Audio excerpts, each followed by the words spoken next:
may pagkakataon sa buhay natin, nahaharap tayo sa matinding sakit at lungkot dulot ng pagkawala o pagkamatay ng mahal natin sa buhay. Isa ito sa pinakamahirap na parte ng ating buhay na kailangan ng matinding pagtanggap. Kaya naman kaugnay po niyan para bigyan tayo ng mahalagang impormasyon tungkol sa kung paano nga ba natin haharapin ang ganitong kabigat na pakiramdam at sitwasyon ay makakapanayan po natin ngayong umaga ang psychiatrist na si Dr. Joan Mary Farial. Good morning, Doc. Welcome to Rise and Shine Pilipinas. Good morning, Ma'am Diane. Good morning, Ma'am Chian. Thank you very much for having me once again. Good morning sa mga ka-RSP. Doc, maaari niyo po bang maipaliwanag kung paano nakakaepekto sa ating mental health ang pagkamatay o pagkawala ng mahal natin sa buhay? Yes, Ma'am Chi. Alam natin na as mentioned kayo na talagang mabigat ito. Ito ay isang very challenging na situation at normal yon na may mga pagdadaanan na mga stages ng grieving process ang tawag natin dito at ito ay normal reactions pag may mga nawala, especially kung itong nawalang individual ay very close sa atin. So ano ba itong 5 grieving stages or stages of grief according to Elizabeth Kubler-Ross? Siya ang may author nito. So number 1 is denial. So normal yun. Sometimes to cushion us from the impact ng sudden death, for example, or pagkawala, parang hindi pa natin matanggap ang reality. Yeah, so denial and then anger. Ito yung intense emotions na slowly nagsisink in na yung pagkawala ng ating loved one. And then we feel itong heightened emotions, palit tayong galit sa kung kanino man. Pwedeng galit sa ibang tao, may mga we blame people, we blame ourselves. Sometimes galit tayo sa ating sarili na mga what if, kung ito yung ginawa ko. Yun na yung part ng third stage, bargaining, na sana kung nandito ako, sana ginawa ko to, or sana nagpa-check up kami kaagad. So again, normal reactions ito. And ang fourth stage is depression. Ito yung nagsisink in na yung feeling of loneliness, yearning sa nawala na loved one natin. So again, normal to. Sometimes we feel isolated. At dito pumapasok also mga physical na symptoms, hirap sa pagtulog, for example, or tulog ng tulog, baliktad, or changes sa pagkain, be it walang ganang kumain or kain ng kain. And other forms, may mga physical aches and pains, may mga symptoms din na gano'n. And ang last stage kasi is the acceptance phase. Yung natatanggap na natin na yes, nawala na sila, but at the same time, na-integrate natin sa ating personality, sa ating life, yung loss na yun. Na-integrate na natin yung experience, yung memory, and we continue to honor them. Well, it takes time talaga for that, yung 5 stages, man. Because I lost my mom at a very young age. I was able also to experience that different stage in our lives. Pero gusto namin malaman, Doc, after discussing that, are there any signs or may mga senyales ba yan na, teka lang, depression na to, anxiety na pala, ano ba yung mga dapat nating bantayan? Yes, agree ako, Ma'am Diane, and thank you for sharing. Kasi yung mga stages na ito, to remind lang, hindi siya, pwede kasi siyang skip, pwede siyang nag-jump. Hindi siya kailangan na, yun talaga, ganun siya, na in sequence. In fact, ibang individuals, Ma'am Diane, Ma'am Chi, hindi sila dumadaan sa ibang stages. So normal again yun. So different person, iba-iba rin on how you cope. Yes, oo, iba-iba. Kaya in relation na yun sa question mo, ang kailangan mabantayan natin, kasi normal nga yun, but what becomes a concern na, if ever, is if ang mga symptoms natin, number 1, ay patuloy, persistent. Worsening, persistent, sobrang intense, to the point na nakaka-apekto na siya sa mga pang-araw-araw natin, ng mga gampanin sa buhay.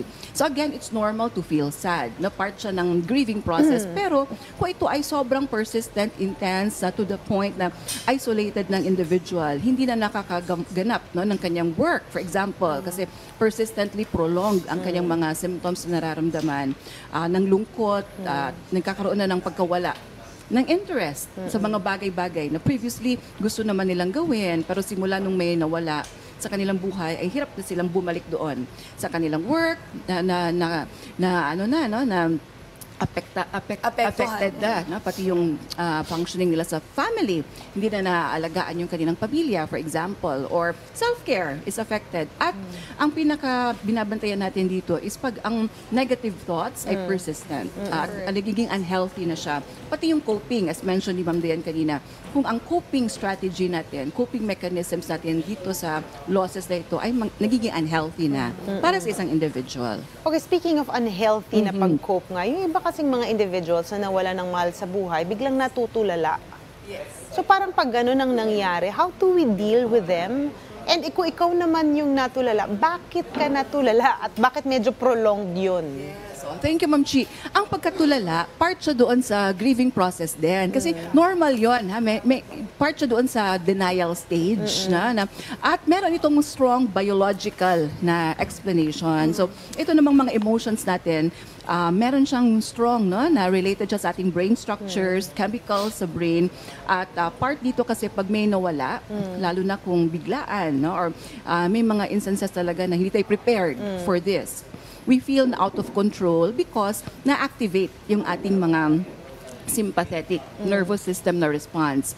And part doon is yung ganito, no, yung pag-activated ang sympathetic, parang we fight, di ba? Pag narinig niyo na yon, fight, flee, or freeze. Yun, no? Natutulala. May freeze numbing. pala doon. Numbing. Parang hindi mo alam. Kasi nga, parang biglaan. Also lalo kasi na. with anxiety attack, Doc, no, there are also other symptoms Yes. na nagpa-panic attack ka, hindi ka makahinga. So may Yes. mga iba't iba rin pala yung mga Yes. symptoms na nararamdaman ka. Pero Doc, Correct. I just like to share, no, what happened with me and my siblings. Kasi when my mom passed away, we were so young. So parang different kasi yung coping mechanism bawat tao. But I believe that yung spiritual aspect is also very important, lalo na sa amin, that God is our foundation. We were able to pull it off. We were able to make it. We were able to overcome all the challenges, fears, and anxieties when we lost our mom.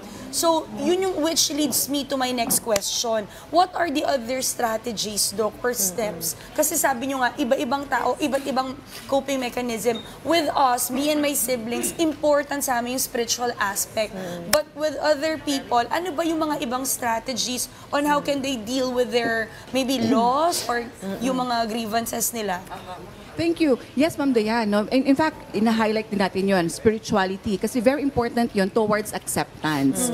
Yung sa proseso kanina, makakatulong ang spirituality. Kasi ito yung, it's beyond, kasi it's about finding meaning doon sa nangyari and knowing kung ano ba ang purpose, no, ng mga nangyayari sa atin and how to integrate ngayon yung experience ating pagkatao. Aside from spirituality is, number one is acknowledge your emotions. Yung iba kasi sometimes hirap sila, no, to acknowledge na sila ba ay nalulungkot, angry ba sila, gusto ba nilang mag-isolate muna temporarily. So number one is acknowledge. Kung kailangan umiyak, iiyak natin. And number two is support is very important. Correct. Family is very important. Lalo na surround yourself with people na alam natin ay makakatulong to be there with us. Kahit physically nandun sila para ma-feel ng isang individual na dumadaan sa grieving process na hindi sila nag-iisa. At reach out kung kinakailangan. Kasi it can help with the expression, yung telling, retelling the story nung loved one natin na nawala. So it can help kasi it's a form of expression at in that way also parang nabibigyan natin ng honor and memory, remembrance, no, yung Correct. ating family member or loved one na nawala. So ganun pala, no? We have to be vocal about how we Yes. feel and that will help in the grieving Correct. process. Nako, Thank you. maraming salamat sa pagbibigay ng mga mahalaga at dagdag na impormasyon patungkol sa kung paano harapin ang pagsubok ng pagkawala ng mahal natin sa buhay. Maraming salamat, Dr. Joan May Perez Referial. Maraming salamat. Thank you, Ma'am Chi. Thank you, Ma'am Dayan. Thank you very much to RSP family. Good morning. Morning.